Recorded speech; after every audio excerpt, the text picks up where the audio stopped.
Okay, this right here is my small block Chevrolet do-it-yourself oil pump priming thing. This is the bottom of the distributor. That's where the down in there. That's where the oil pump is, and you gotta spin that sumbitch fast. So what I done did is took this piece of threaded rod right here, 3/8 threaded rod, and I give it some love with the red rod, heated it up with the torch and squashed the shit out of it on the end there. And then I just ground down the other end in a 1 there, 2 over there, and 3 over there, so I fit and drill. And then took this piece of 1/2 inch EMT conduit.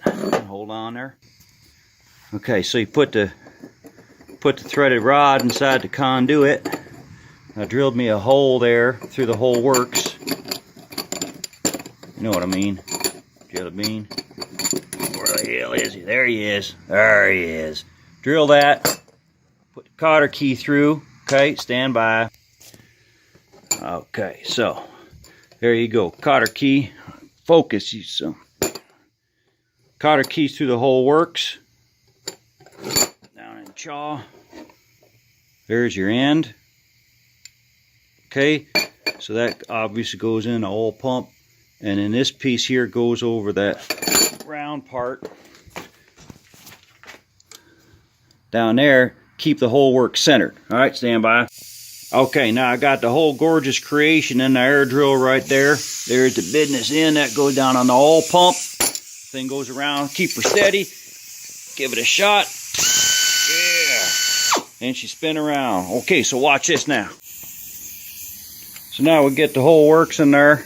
You can't really see no good, but you know, she's in there. Give her a spin with some love. There you go, spin like nobody's business.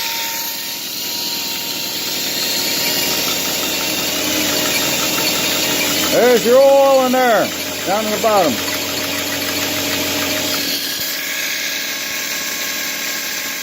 Just hold that sumbitch steady and you're good to go.